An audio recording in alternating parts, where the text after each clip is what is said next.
The look on your face told me we'd be alright. Walking down the sidewalk as we took a ride off a riverside. Hey, what's up? I'm Aaron Kellim. I'm an artist, songwriter, and producer from Los Angeles. In this video, I want to talk about acoustic guitar care and maintenance. If you checked out my previous video, I talk about what to look for when buying your first acoustic guitar. This one I want to talk about what do you do when you bring it home to make sure that you give it the best care you can and increase the longevity of the guitar. Shout out to Performer Magazine. Thank you guys so much for having me to do this video. I really appreciate it. Love partnering with you. Also, shout out to Boroughs guitars.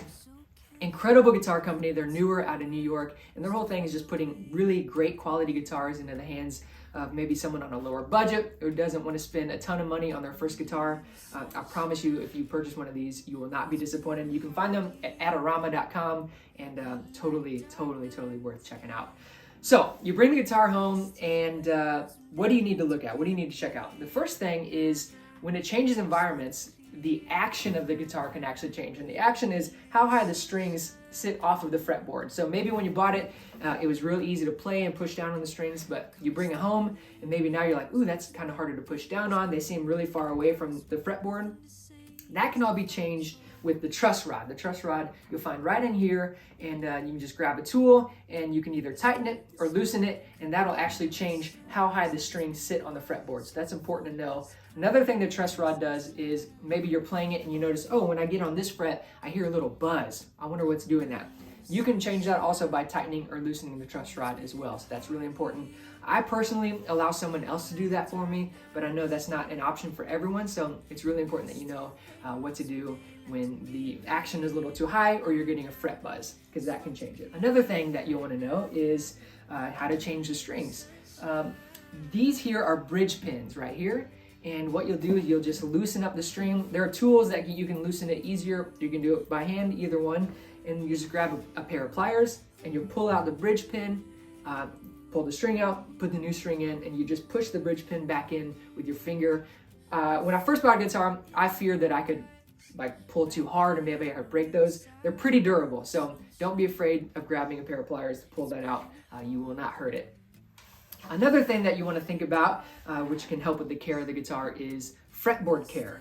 Fretboards, they are made out of wood, and so it's really important that they get the right amount of moisture, and you don't want them getting too dry because that will change the quality of the tone of the guitar. And so they actually make products that you can just apply and rub it in, kind of like you're waxing a car, but you're waxing the fretboard, and that'll add moisture to the fretboard, which can really help with the longevity of your guitar. I also, every time I play it, if I'm somewhere playing for like a 30-minute set or something like that, or I'm in the studio all day recording with it, I will always wipe down my guitar with a cloth, just anywhere maybe like my arms been touching, definitely where my fingers have been, because we sweat when we're playing and that can cause things to gunk up. So every time I'm done, I just wipe everything down to really make sure I'm avoiding that buildup.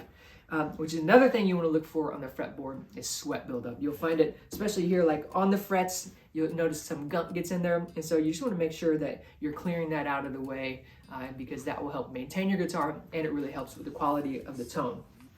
The last thing that I am looking for in guitar maintenance is humidity.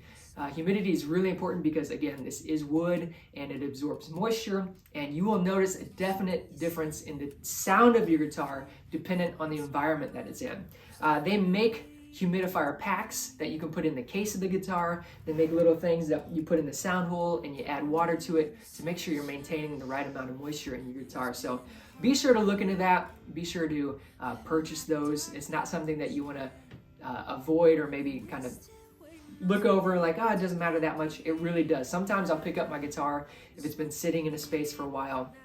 I'll play it and like, ooh, this just sounds different than it used to sound. That's all based on the humidity, and so be sure that you're aware of that. So all of those things that go into the care of the guitar. You want to know how to use the truss rod, how it affects the action and the buzz noises that you're getting. You want to know how to use the bridge pins when you're changing the strings. Fretboard care and the humidity, they all make a really big difference in the care of your acoustic guitar. So I really hope that helps you. Thanks so much for watching. Thanks again to Performer Magazine and to Boroughs Guitars. Y'all are amazing. Have a great day.